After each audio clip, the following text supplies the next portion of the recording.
Bonjour à tous et à toutes, je vous retrouve pour une nouvelle capsule vidéo en rapport avec la nouvelle playlist titrage.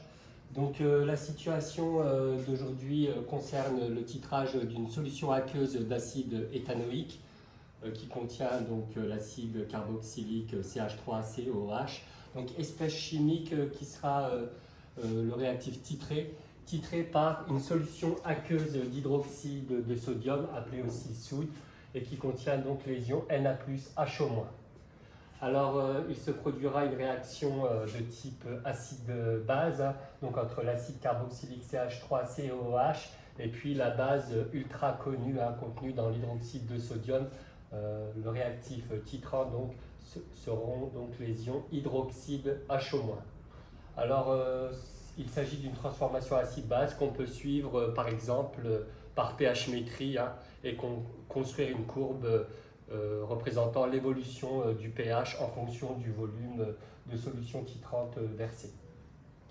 Alors la question qu'on va se poser aujourd'hui justement, c'est que à l'intérieur de cette solution aqueuse, toute notre attention va être portée au niveau de cette solution aqueuse qui contient initialement un certain volume de solution aqueuse d'acide éthanoïque dont la concentration en acide éthanoïque est inconnue. Par définition, c'est la caractéristique même d'un réactif titré. La caractéristique même d'un réactif titré, c'est le fait qu'il y a une quantité de matière en soluté qui est à déterminer et que l'on ne connaît pas, et que l'on va pouvoir déterminer grâce au titrage et à la notion de volume équivalent. L'acide éthanoïque CH3COH, représenté ici avec des petites boules vertes, va réagir de manière acido-basique, va réagir avec le réactif titrant, les ions hydroxyde HO-, sachant que les ions Na+, représentent donc alors des ions spectateurs. Et au cours de la réaction de CH3COOH avec HO-, il va y avoir la formation de produits. Et en fait, la grande question qu'on va se poser, c'est avant d'avoir atteint le volume équivalent, avant équivalence, comment vont varier les quantités de matière de CH3COH, HO-, CH3CO- et H2O. Donc on va se poser cette question avant qu'on ait atteint l'équivalence. Et puis une fois qu'on aura atteint l'équivalence, on essaiera de trouver les relations particulières en rapport avec les quantités de matière des différentes espèces chimiques. Et enfin, une fois qu'on a atteint l'équivalence, on peut continuer à ouvrir le robinet. Donc on se situera après l'équivalence. Pareil, on se demandera comment évoluent les quantités de matière des différentes espèces chimiques. Alors pour compléter ce tableau, en fait, on va s'aider d'un tableau d'avancement. Alors je vous le présente. Donc voici le tableau d'avancement que l'on va compléter. Donc le tableau d'avancement va s'avérer un outil très important pour justement pouvoir suivre et établir les expressions des quantités de matière des différentes espèces chimiques au cours du titrage. Donc le tableau d'avancement avant l'équivalence. Alors avant l'équivalence, c'est-à-dire que le volume de solution titrante versée, noté VB, va varier. Va varier entre 0 ml, donc je peux le noter ici. VB, c'est les solutions de solution titrante. VB, c'est qui augmente au fur et à mesure qu'on ouvre le robinet. Il commence à 0 ml et peut aller par exemple jusqu'à 25 ml. Et donc, la question, c'est quelles sont les expressions des quantités de matière des différentes espèces chimiques avant l'équivalence, donc lorsque VB est plus petit que VE. Alors on va commencer par établir l'équation de réaction. Il s'agit d'une réaction acido-basique entre l'acide éthanoïque, CH3COH aqueux, qui réagit avec les ions hydroxyde, HO-, aqueux. Alors il s'agit d'une transformation d'une réaction support d'un titrage, donc forcément la réaction chimique est totale, rapide et exclusive, donc je mets une simple flèche, et puis CH3COH représentant l'acide va perdre un proton H+ pour former l'ion éthanoate, CH3CO- aqueux, L'ion hydroxyde HO- en tant que base selon Brunstein va capter un proton H+, pour former l'eau, qui est également le solvant. Alors, quelle était la définition du système chimique à l'état initial? Donc, à l'état initial, initialement, la quantité de matière en CH3COH était égale à Ca fois Va. Et puis, avant l'équivalence, on fait tomber une certaine quantité de matière du réactif titré, qui est égale à Cb fois Vb. Donc, Nb égale Cb fois Vb. Donc, je peux compléter cela. Donc, initialement, dans le bécher, le réactif titrant, sa quantité de matière vaut Ca fois Va. Et lors de la première chute de burette, avant l'équivalence, on a fait tomber dans le milieu réactionnel une quantité de matière d'ion hydroxyde HO- qui est égale à Cb fois Vb. Donc à l'état initial, on n'a pas encore formé de produit. Et donc, je peux compléter directement la dernière ligne, Ca fois Va. Alors, je vais me dispenser de compléter la ligne intermédiaire. Je complète directement la dernière ligne. Donc, l'état final, étant donné que c'est un état, c'est une transformation chimique totale, on va utiliser l'avancement maximal, Xmax, Ca fois Va moins Xmax. Et ici, Cb fois Vb moins Xmax. Alors la quantité de matière en ion CH3CO-, c'est Xmax. Et puis H2O représentant le solvant d'ailleurs, je vais noter Xc. Il s'agit d'un solvant, espèce chimique ultra majoritaire. Alors, avant l'équivalence, posons-nous la question suivante. Quel est le réactif limitant avant l'équivalence entre CH3COH et puis le réactif titrant HO-? Regardons la situation. Donc, le volume démarre à V égale 0 ml. On commence à ouvrir tout doucement le robinet. Le réactif titrant commence à tomber dans le milieu réactionnel. Et dans un premier temps, le réactif titré est en excès, en fait. Dans un premier temps, avant l'équivalence, le réactif titré est en excès par rapport au réactif titrant. D'accord? Donc, lorsqu'on porte notre attention au niveau du milieu réactionnel, on pourra en déduire que le réactif titrant est en défaut par rapport au réactif titré. Donc, les ions hydroxyde HO-,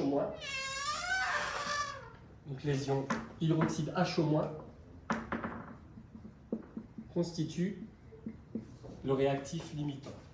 Et étant donné qu'il s'agit du réactif limitant, HO- constitue le réactif limitant, cela signifie que Cb fois Vb moins Xmax égale 0. Cb, Vb moins Xmax égale 0, ce qui signifie que Xmax égale Cb fois Vb. Donc, Xmax égale Cb fois Vb. Ainsi, nous avons donc les expressions des quantités de matière de l'acide éthanoïque à l'état final. Donc c'est cette expression ici qu'on va reporter dans le tableau. Et puis l'expression de la quantité de matière des ions CH3CO-, donc à l'état final. Donc on va pouvoir reporter ces valeurs. Donc ici nous avons, pour petit n de CH3COH, CaVa moins Xmax, c'est-à-dire CaVa moins Cb fois Vb. CaVa moins Cb. CaVa moins Xmax, c'est-à-dire moins Cb fois Vb. Les ions, donc avant l'équivalence, les ions HO- sont en défaut, donc 0 mol. Alors, les ions CH3CO-, d'après le tableau d'avancement, leur quantité de matière vaut Xmax, c'est-à-dire Cv fois Vb. Et la quantité de matière de l'eau, on va noter Xc. La question, alors ici je vais noter en défaut, réactif en défaut. Ici c'est un réactif en excès.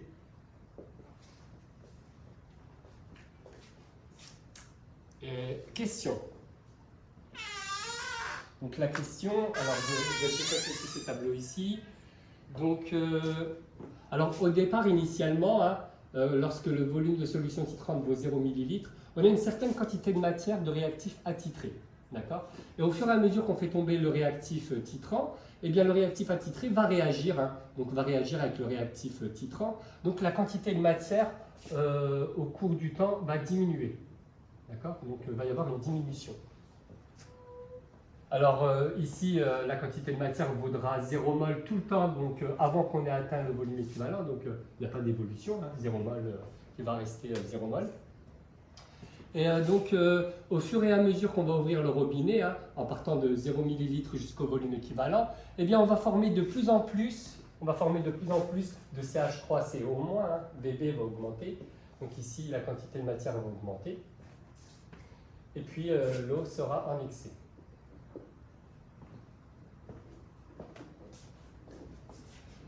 Alors, voyons voir quelle est l'expression particulière des différentes quantités de matière des espèces chimiques à l'équivalence. Alors, retournons vers le tableau d'avancement. Alors, à l'équivalence, cette fois-ci, on va rectifier un petit peu cette partie-là. Donc, nous sommes à l'équivalence. Alors, quelle est la rectification à apporter? Eh bien, à l'équivalence, par définition, le volume de réactif titrant qu'on a ajouté dans le volume réactionnel vaut le volume équivalent, donc vaut V. Quelle est la modification à apporter par rapport à tout à l'heure? Quelle est la modification à apporter par rapport à tout à l'heure? Donc la modification à apporter à tout à l'heure, je vais rectifier à ce niveau-là. Alors, à l'équivalence, le réactif titrant et le réactif titré, c'est la définition même de l'équivalence, le réactif titrant et le réactif titré sont dans des proportions dites stoichiométriques. Alors cela signifie qu'il y a deux réactifs limitants. Donc à l'équivalence, le réactif titrant et le réactif titré sont les deux des réactifs limitants. Les deux seront consommés totalement. Donc seront égales les deux à 0 mol exactement. Ce qui va nous permettre donc de donner la valeur de Xmax.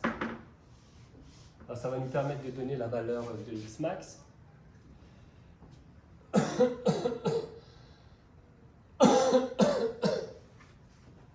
Alors juste apporter une petite rectification. Donc ici, on peut noter VE. D'ailleurs, le volume VV vaut VE. Donc ici, on peut noter VE pour le volume VB.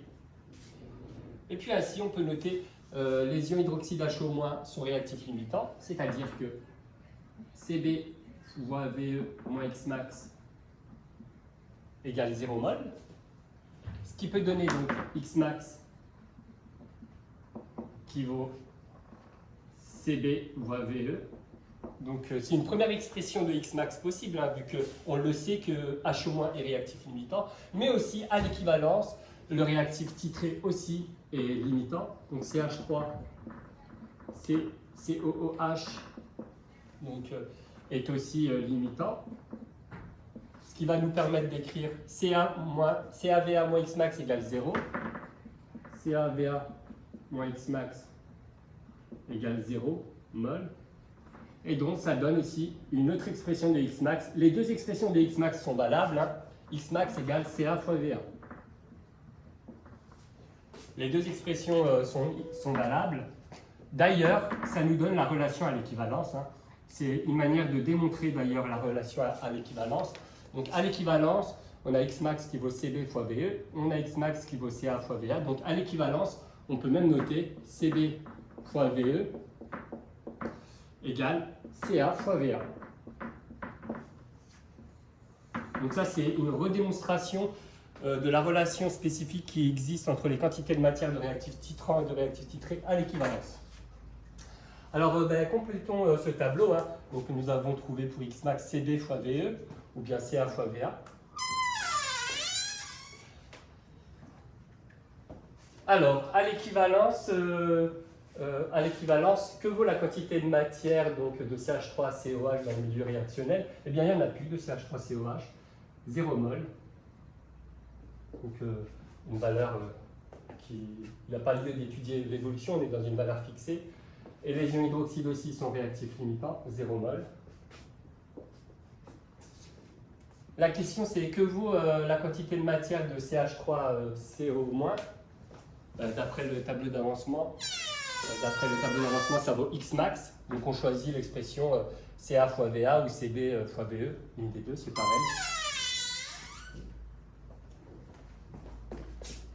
Ca fois Va ou bien Cb fois Ve. Et pour le solvant qui est un excès. Enfin, après avoir atteint l'équivalence, si on continue à ouvrir le robinet, on dépasse le volume équivalent, donc Vb devient plus grand que Ve, et on va se demander quelles sont les expressions alors des quantités de matière des différentes espèces chimiques. Donc là, on peut retourner au niveau du tableau d'avancement et apporter les rectificatifs nécessaires. Donc là, c'est après l'équivalence désormais. On se situe après l'équivalence. Donc cette fois-ci, le volume de réactif titrant, Vb, est supérieur au volume équivalent. La réaction support du titrage reste la même. Alors Vb est différent de Ve. Il est plus grand que Ve, on a dépassé le volume équivalent. Donc je rectifie les petits passages en remplaçant Ve par Vb. Et on va se poser la question, quel est le réactif limitant? Quel est le réactif limitant parmi les deux? Parmi le réactif titré et le réactif titrant. On va peut-être ajouter un tableau qui commence un petit peu à s'effacer. Donc rajouter des petits traits ici. Voilà. Alors la question est la suivante. Désormais, après l'équivalence, quel est le réactif limitant? Eh bien, revenons un petit peu à la simulation de titrage qu'on a pu faire grâce au tableau. Donc, à l'équivalence, nous avions vu que tout le réactif titré avait été consommé donc, par le réactif titrant versé. C'est justement, à l'équivalence, on avait justement la bonne proportion entre le réactif titrant et le réactif attitré. Donc, ce qui avait permis de trouver que les quantités de matière à l'équivalence valaient 0 pour le réactif titrant et le réactif titré. Mais que se passe-t-il si on dépasse le volume équivalent? Eh bien, cette fois-ci, il n'y a plus de réactif titré, donc il n'y aura plus de CH3COH dans le milieu réactionnel. Ils auront déjà totalement réagi avec les ions HO- qui avaient été ajoutés précédemment. Du coup, après l'équivalence, les ions HO- qui vont arriver dans le milieu réactionnel ne trouveront aucune molécule d'acide éthanoïque avec lesquelles réagir. Donc, le réactif titrant HO- sera en excès par rapport à l'acide éthanoïque CH3COH qui sera en défaut.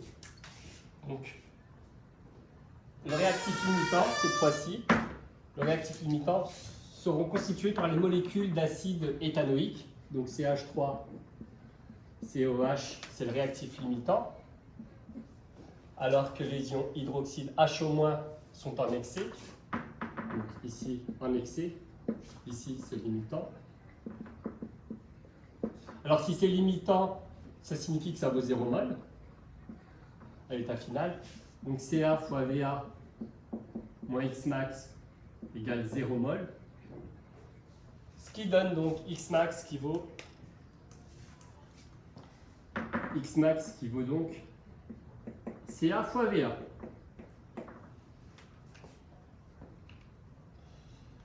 Alors, notons ces résultats dans le tableau récapitulatif.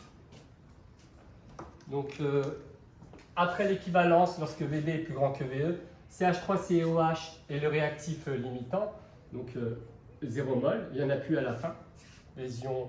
L'acide éthanoïque a totalement réagi, donc c'est un réactif en défaut. Il restera à 0. Les ions hydroxyde HO-, donc leur quantité de matière, c'est Cb, Vb moins X max, mais X max vaut CaVa, donc moins CaVa.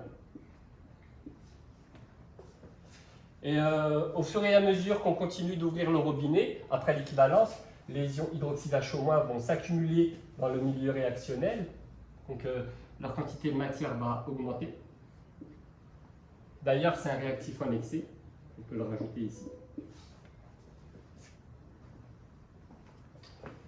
Que vaut la quantité de matière après l'équivalence en ion CH3CaO-? Donc d'après le tableau d'avancement, c'est Xmax, c'est-à-dire que c'est CaVA.